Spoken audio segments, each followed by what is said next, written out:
गांव के आउटसाइडी छोर पर एक पुराना हवेली था जो एक अजीब सन्नाटे में डूबा हुआ था। इसका ब्रोकना फूटा फसाद और ऊंची ऊंची बेलें सालों से हो रही उपेक्षा की कहानी कह रही थी। फिर भी राघव, निशा और उनके 2 बच्चे अनन्या और आरव के लिए यह एक नई शुरुआत का वादा करता था। परिवार अभी अभी शहर की भागम भाग से दूर गांव के जीवन की अपीजी और सुकून को अपनाने के लिए उत्सुक था। राघव, जो एक प्रसिद्ध इतिहासकार थे, हवेली के प्राचीन आकर्षण से विशेष रूप से मोहित हो गए थे। इसकी पुरानी दीवारें एक बीते युग की कहानियां कहती थीं, ऐसी कहानियां जिन्हें वह उवावाकर करने के लिए उत्सुक थे। निशा, हालांकि शुरू में हवेली के एकांत के बारे में आशंकित थी, लेकिन जल्द ही अपने पति के संक्रामक उत्साह से जीत गई। अनन्या और आरव, उनके युवा मन उत्सुकता से एनगल्फदे हुए थे। उन्होंने अपने नए घर को बेफिक्री से खोजा। ऊंची छतें, चरमराती सीढ़ियां और धूल एनगल्फडी शैंडलियर्स के साथ हवेली समय में पीछे हटने जैसा था। गंदी खिड़कियों से छनकर आती धूप लंबी पर्डिसेंडेदीं डालती थी, जो अंदरूनी भाग के फीके वैभव पर नाचती थी। हर कोने में एक रहस्य छिपा हुआ लग रहा था। हर कमरा एक कहानी सुनाने के लिए इंतजार कर रहा था।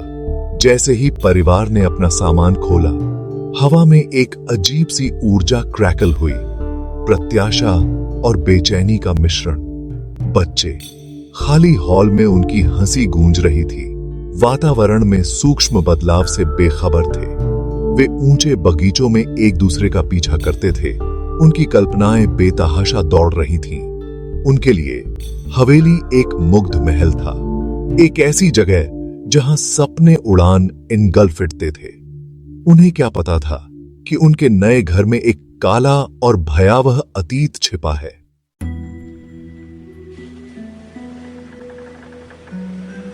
हालांकि गांव वाले उस हवेली के बारे में धीमी आवाज में बात करते थे।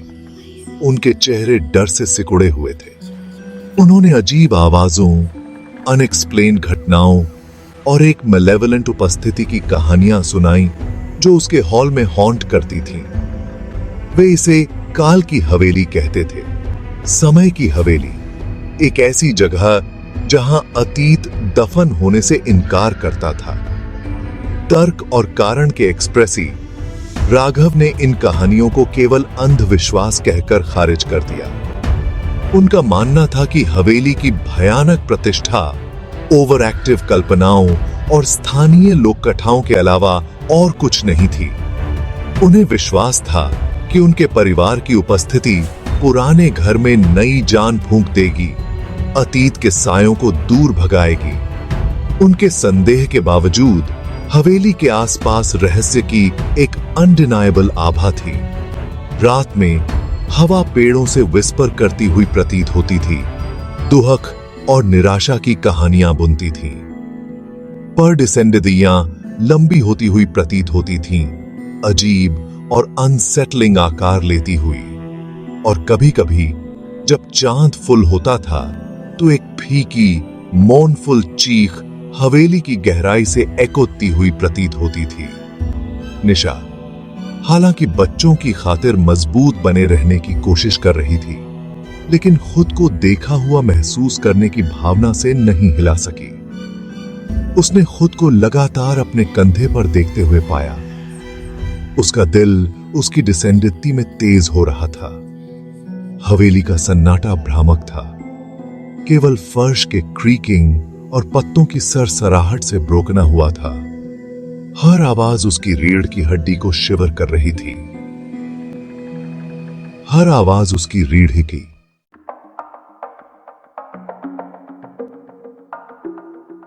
हवेली में पहली रात उतरी। पुराने घर को एक अनसेटलिंग अपीजी में क्लोक कर दिया। केवल आवाजें थीं बाहर झींगुरों की चर्पिंग और दूर एक कुत्ते के भौंकने की। यह इतनी गहरी साइलेंटी थी कि ऐसा लग रहा था कि यह फर्श के हर क्रीक और खिड़कियों के बाहर पत्तों की सरसराहट को एम्प्लीफाई कर रही है। परिवार मंद रोशनी वाले लिविंग रूम में इकट्ठा हुआ। चिमनी की टिमटिमाती लपटें दीवारों पर नाचती हुई पर डिसेंडेंट डाल रही थीं। राघव इस क्षेत्र के इतिहास पर एक किताब में इनग्रोस थे, अनईजी माहौल से बेखबर लग रहे थे। हालांकि निशा बेचैनी की भावना को शेक ऑफ नहीं कर सकी, जैसे कि अनदेखी आंखें उनकी हर हरकत को देख रही हों। अनन्या और आरव, उनका शुरुआती उत्साह थकावट का रास्ता दे रहा था। जल्द ही गहरी नींद सो गए। अनन्या फर्श पर बिछे एक मेकशिफ्ट बिस्तर पर कर्ल अप हुई, फ्रेंडली भूतों और बात करने वाले पोर्ट्रेट्स के सपने देख रही थी। आरव अपना अंगूठा फर्मली अपने मुंह में लिए हुए अपनी क्रिब में अपीजे से सो रहा था, उस अजीब ऊर्जा से बेखबर जो हवेली में पल्स कर रही थी। जैसे जैसे घंटे बीतते गए, हवेली में सन्नाटा गहराता गया। दालान में ग्रैंडफादर क्लॉक ने आधी रात को चाइम किया। उसकी आवाज खाली हॉल में फ्यूनरल बेल के बजने की तरह गूंज रही थी। बाहर हवा हाउल कर रही थी, खिड़कियों को रैटल कर रही थी और निशा की रीढ़ की हड्डी को शिवर कर रही थी। उसने अपने बगल में राघव की शांत उपस्थिति पर ध्यान केंद्रित करने की कोशिश की, लेकिन उसके पेट के गड्ढे में ड्रेड की भावना केवल तेज होती गई।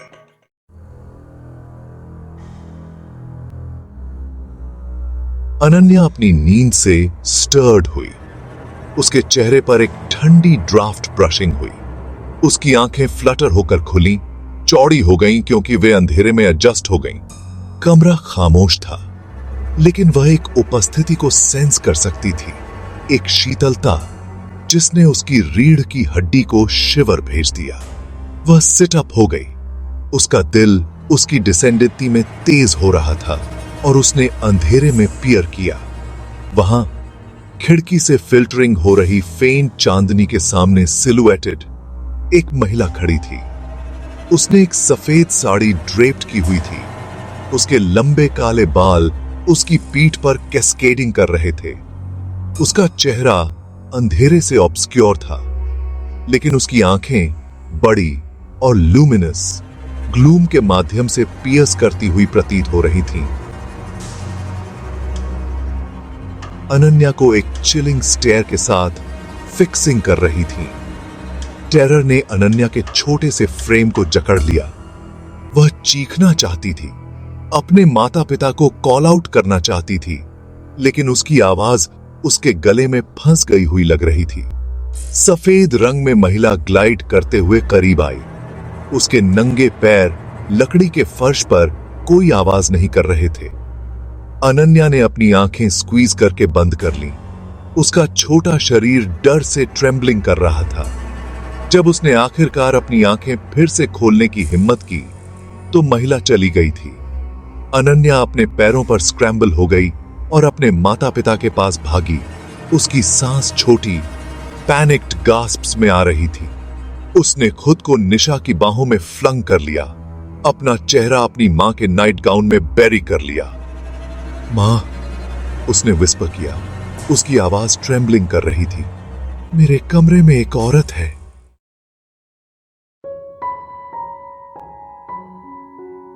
निशा ने अनन्या को क्लोज पकड़ रखा था। उसकी बेटी के ट्रेम्बलिंग रूप को देखकर उसका दिल एकिंग कर रहा था। सब ठीक है डार्लिंग, उसने सूद किया। उसकी आवाज सॉफ्ट और रीअश्योरिंग थी। यह बस एक बुरा सपना था। राघव अपनी बेटी के रोने की आवाज से अवेकन्ड हुए, बिस्तर पर सिटअप हो गए। उनका माथा कंसर्न से फरोड था। क्या हुआ? उन्होंने पूछा। उनकी आवाज नींद से थिक थी। अनन्या अभी भी अपने कोर तक शेकन थी। उसने सफेद रंग में महिला के साथ अपनी चिलिंग मुलाकात के बारे में बताया। निशा, हालांकि उसकी मैटरनल इंस्टिंक्ट्स ने उससे अपनी बेटी पर विश्वास करने का आग्रह किया, लेकिन उसने खुद को अपने पति के संदेह को एको करते हुए पाया। यह सिर्फ एक नाइटमेयर था स्वीट हार्ट, उसने दोहराया। अनन्या के बालों को जेंटली स्ट्रोकिंग करते हुए। यहां हमारे सिवा कोई नहीं है। लेकिन जैसे ही उसने ये शब्द कहे, कमरे में एक ठंडी ड्राफ्ट स्वीप हुई, जिससे चिमनी में लगी आग फ्लिकर होकर मर गई। हवा में अचानक चिल ने निशा की रीढ़ की हड्डी को शिवर भेज दिया और वह खुद को देखा हुआ महसूस करने की अजीब भावना को रिकॉल करने से नहीं रोक सकी, जो उनके आने के बाद से ही उसे प्लेगिंग कर रही थी। राघव ने ड्राफ्ट को इल फिटिंग खिड़की के लिए एट्रीब्यूट करते हुए आग को रीकिंडल करने के लिए उठे। चिंता मत करो अनन्या, उन्होंने कहा एक रीअश्योरिंग मुस्कान के साथ। हर चीज के लिए एक परफेक्टली लॉजिकल व्याख्या होती है। अनन्या अपने माता पिता के कंपोजर से रीअश्योर्ड होकर धीरे धीरे शांत होने लगी। वह अपने मेकशिफ्ट बिस्तर में वापस स्नगल हो गई। उसका डर थकावट का रास्ता दे रहा था। जैसे ही भोर की पहली किरणों ने पर्दों में दरारों से पियर्स किया, रात की घटनाएं सपनों के दायरे में फेड होने लगीं। उगते सूरज की वार्म चमक में नहाया हुआ हवेली कम मेनेसिंग प्रतीत होता था, लगभग वेलकमिंग, लेकिन अनसेटलिंग भावना लिंगर्ड करती रही। अनईज का एक सटल अंडरकरंट जिसने परिवार की नई अपीजी पर एक पॉल डाल दिया।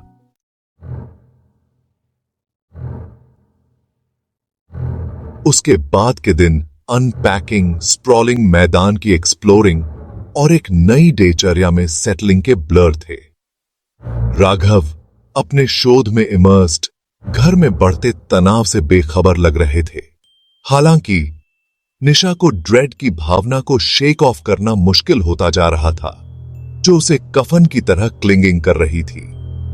बच्चे भी हवेली के ऑप्रेसिव माहौल से अफेक्टेड लग रहे थे। अनन्या, जो कभी फियरलेस और एडवेंचरस स्पिरिट थी, अब आसानी से स्टार्टल्ड हो जाती थी। उसकी हंसी सबड्यूड हो गई थी। उसने अकेले सोने से इनकार कर दिया, अपने माता पिता के बिस्तर को शेयर करने पर इंसिस्टिंग करते हुए उसका छोटा शरीर थोड़ी सी भी आवाज पर ट्रेम्बलिंग हो जाता था। एक दोपहर जब निशा रसोई में दोपहर का भोजन बना रही थी, तो उसने आरव के टेरिफाइड रोने की आवाज दालान से एको होते हुए सुनी। वह बाहर भागी। उसका दिल उसकी डिसेंडेंसी में तेज हो रहा था। अपने बेटे को दालान के बीच में फ्रोजन खड़ा हुआ पाया। उसकी आंखें टेरर से चौड़ी थीं। मां, वह रोया। उसकी आवाज पैनिक से श्रिल थी। किसी ने मेरा नाम कॉलिंगा। निशा अपने बेटे के सामने नेल्ट डाउन हो गई। उसके हाथों ने जेंटली उसके चेहरे को कप कर लिया। क्या तुम श्योर हो आरव? उसने पूछा। उसकी आवाज सॉफ्ट और सूदिंग थी। यहां हमारे सिवा कोई नहीं है। आरव, उसका छोटा शरीर ट्रेम्बलिंग कर रहा था। उसने दालान के अंत की ओर एक शेकी उंगली पॉइंटेड की। वह वहां थी मां, उसने विस्पर किया। उसकी आवाज डर से इनगल्फ्डी हुई थी। सफेद रंग में महिला। निशा का खून ठंडा हो गया। उसने दालान को स्कैन किया। उसकी निगाहें धूल इनगल्फ्डी खिड़कियों से फिल्टरिंग हो रही मंद रोशनी में नाचती पर डिसेंडेडियों पर स्वीप कर रही थीं। वहां कोई नहीं था। फिर भी वह इस भावना को शेक ऑफ नहीं कर सकी कि उन्हें देखा जा रहा था, कि विजिबल के वेल के ठीक परे कुछ सिनिस्टर लर्क्ड है।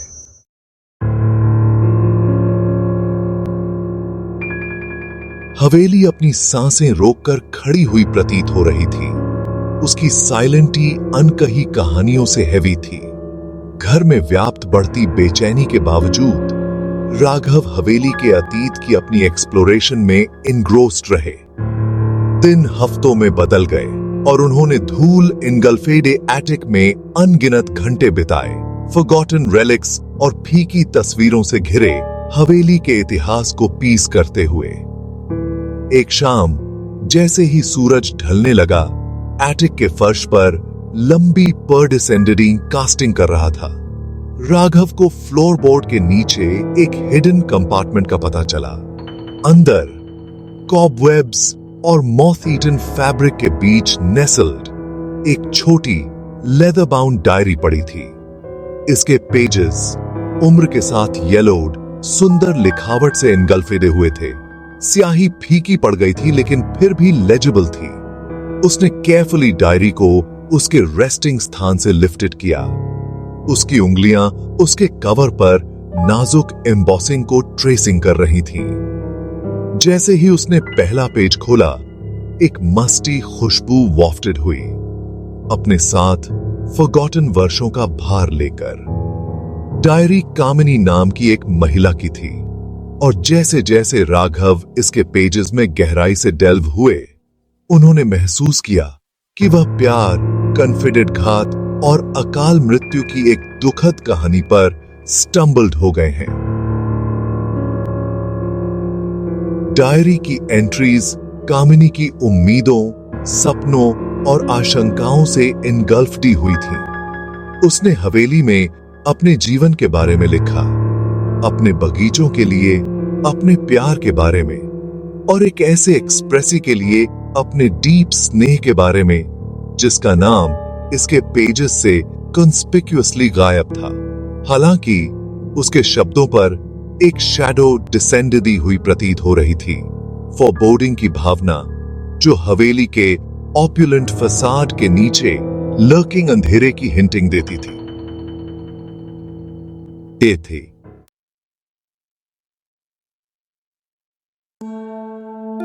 जैसे ही राघव ने ब्रिटल पेजेस को टर्न किया, एक चिलिंग कहानी अनफोल्ड होने लगी। कामिनी की एंट्रीज तेजी से डेस्परेट हो गईं, एंग्विश और निराशा से इनगल्फडी हुईं। उसने एक प्यार के बिट्रेड होने के बारे में लिखा, एक विश्वास के शैटर्ड होने के बारे में, और एक दिल के रिपेयर से परे ब्रोकन होने के बारे में। जिस आदमी से वह प्यार करती थी, हवेली का मास्टर, उसके खिलाफ हो गया था। उसका स्नेह ठंडे उदासीनता और क्रूर तिरस्कार से बदल गया था। कामिनी, जो कभी हवेली की मिस्ट्रेस थी, अब अपने ही घर में प्रिजनर थी। उसकी मूवमेंट्स प्रतिबंधित थीं, उसकी आवाज साइलेंस्ड थी, उसके शब्द डर की एक पैल्पेबल भावना के साथ ड्रिप्ट हुए, जैसे कि वह जानती हो कि उसका समय खत्म हो रहा है। डायरी की एंट्रीज अचानक एंडेड हो गईं। राघव को अनीज की भावना के साथ छोड़कर, जो उनके पेट के गड्ढे में गहरी सेटल हो गई। उन्होंने हॉरर की बढ़ती भावना के साथ महसूस किया कि कामिनी की कहानी उन विस्पर्स और रूमर्स को मिरर करती है जो हवेली को सराउंड करते हैं। विलेजर्सों ने एक रॉन्ग्ड महिला के बारे में बात की थी, एक स्पिरिट जो एक छोटी जिंदगी के लिए रिट्रीब्यूशन की तलाश में थी। क्या कामिनी वह रेस्टलेस उपस्थिति हो सकती है जो हवेली के हॉल को हॉन्ट करती है?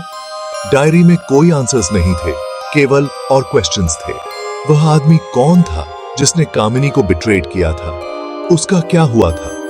और हवेली में उसकी उपस्थिति क्यों लिंगर्ड करती रही? उसका दुख उसकी दीवारों में सीपिंग हो रहा था।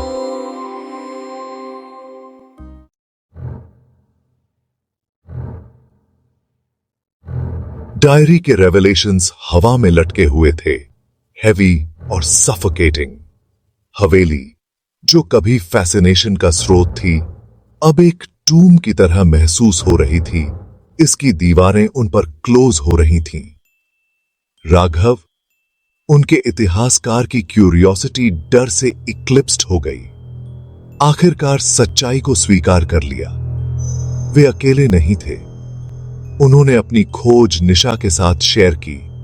कामिनी की दुखद कहानी सुनाते हुए उनकी आवाज ट्रेम्बलिंग रही थी। निशा, टेरर से उसका चेहरा पीला पड़ गया। उसने महसूस किया कि एक चिल उसके दिल को ग्रिप कर लेती है। अजीब घटनाएं, बच्चों का डर, अब सब कुछ समझ में आ गया। कामिनी की वेंजफुल आत्मा असली थी, और यह यहां उनके साथ थी। उन्हें छोड़ना अब की सी उड़ना पाहा पड़ा। हवेली के क्लचेस से एस्केप करना पड़ा, इससे पहले कि बहुत देर हो जाए। उन्होंने फ्रैंटिक जलवेहिंगजी में अपना सामान पैक्ड किया। उनके मूवमेंट्स को एस्केप की डेस्परेट जरूरत से फ्यूल किया गया। बच्चे अपने माता पिता के डर को सेंस करते हुए उनसे क्लिंगिंग हो गए। उनकी आंखें टेरर से चौड़ी थीं। जैसे ही वे फ्रंट डोर पर पहुंचे, उनके दिल उनकी डिसेंडित्ती में तेज हो रहे थे। एक ठंडी हवा ने उनके सामने स्लैम्ड करके उसे बंद कर दिया। हवेली में तापमान प्लमेटेड हो गया। हवा ड्रेड की एक पैल्पेबल भावना से थिक थी। पर डिसेंडित्तियां लंबी होती हुई प्रतीत होती थीं, ट्विस्टिंग और कंटॉर्टिंग होकर ग्रोटेस्क आकार में बदल रही थीं, जो उनकी दृष्टि के एज पर डांस कर रही थीं। पैनिक उनके अंदर वेल्ड अप हो गया। डर की एक सफोकेटिंग लहर जिसने उन्हें कंज्यूम करने की धमकी दी। वे फंस गए थे, दुख और प्रतिशोध के घर में प्रिजनर्स।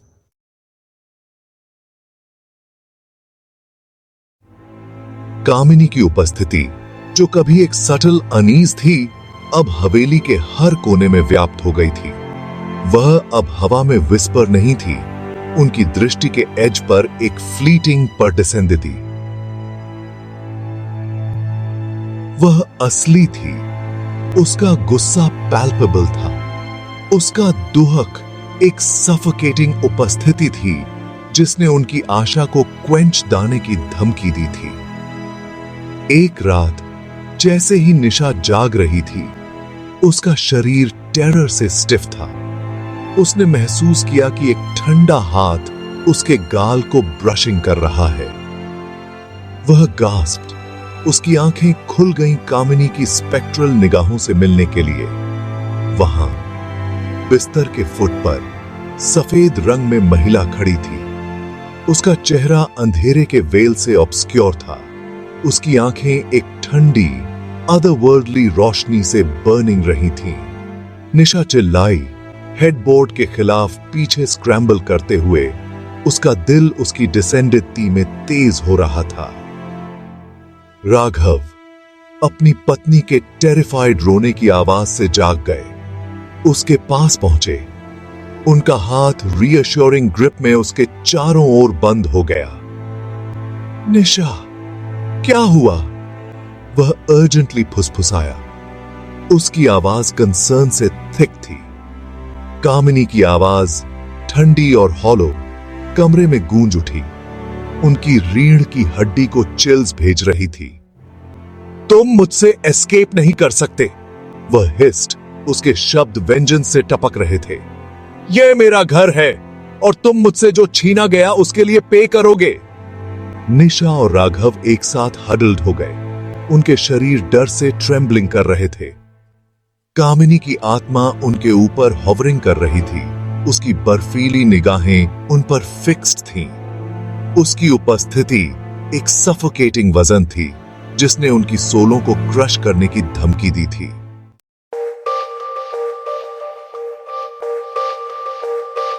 डेस्परेशन ने राघव पर क्लॉड किया। उनके परिवार के भाग्य का भार उन पर दबा रहा था। कामिनी का बर्फीला फरमान उनके कानों में गूंज उठा। उनकी स्थिति की एक चिलिंग याद दिलाता है। उसने डायरी को स्काउर्ड किया, एक क्लू की तलाश में। दुखद कहानी के बीच आशा की एक ग्लिमर। वेंजफुल आत्मा को शांत करने, कामिनी के लिए अपीजी और अपने परिवार के लिए स्वतंत्रता पाने का एक रास्ता होना चाहिए था।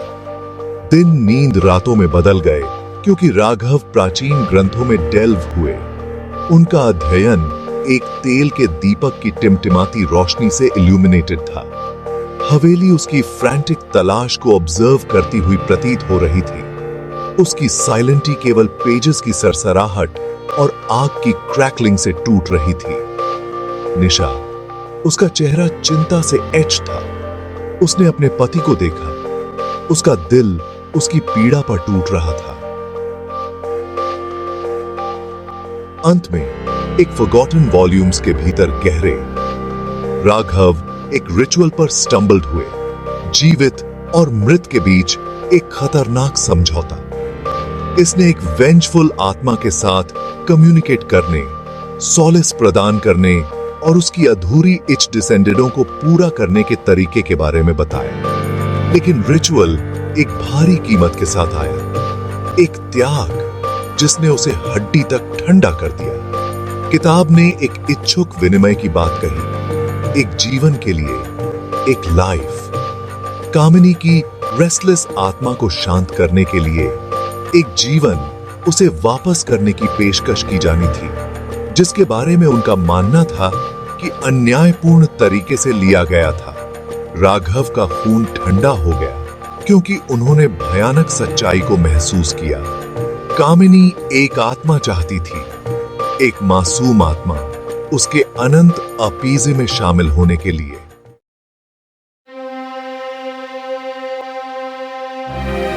फैसले का भार राघव को कुचल रहा था। वह अपने बच्चों को बलिदान करने के बारे में सोच भी नहीं सकता था। फिर भी ऑल्टरनेटिव अकल्पनीय था। हवेली पर कामिनी की पकड़ मजबूत हो गई। उसकी भूतिया उपस्थिति हर गुजरते दिन के साथ मजबूत होती गई। वह जानता था कि समय खत्म हो रहा है, कि एक चॉइस करना होगा। उसने निशा में विश्वास किया। रिचुअल की भयावह सच्चाई का खुलासा करते हुए उसकी आवाज टूट गई। सुनते ही उसके चेहरे पर आंसू बहने लगे। उसका दिल उनके सामने इम्पॉसिबल चॉइस पर टूट गया। लेकिन जैसे ही राघव ने बोलना समाप्त किया, निशा ने उसकी ओर देखा। उसकी आंखें एक ऐसे प्यार से इंगल्फेडी हुई थीं जो डर को पार कर गया था। हम इसे एक साथ करेंगे, वह फुसफुसाई। उसकी आवाज ट्रेम्बलिंग रही थी, लेकिन दृढ़ थी। हम उसे वही देंगे जो वह चाहती है। वे जानते थे कि उन्हें क्या करना है। वे अपने बच्चों के जीवन के बदले में खुद को अर्पित कर देंगे। यह प्यार से पैदा हुआ फैसला था। उनके बच्चों को मृत्यु से अधिक क्रूर भाग्य से बचाने के लिए किया गया सैक्रिफाइस। उन्होंने अपनी आखिरी रात अपने बच्चों को आराम देने में बिताई, मजबूर मुस्कान और फुसफुसाते कहानियों के साथ अपने डर को छिपाते हुए। जैसे ही सुबह हुई, गुलाबी और सुनहरे रंग से आकाश को पेंटते हुए वे अपने बच्चों को हवेली के छिपे हुए कक्ष में ले गए। वह कमरा जहां कामिनी की उपस्थिति सबसे मजबूत थी। कांपते हाथों से उन्होंने प्राचीन अनुष्ठान किया।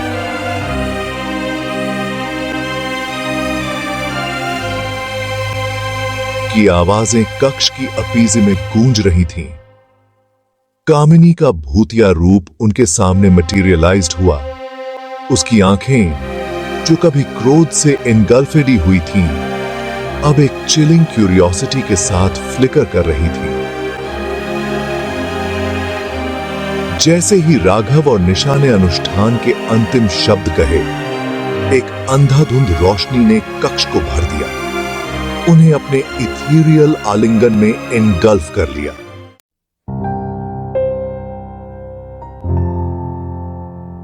हवेली पर सन्नाटा छा गया, भारी और एब्सोल्यूट।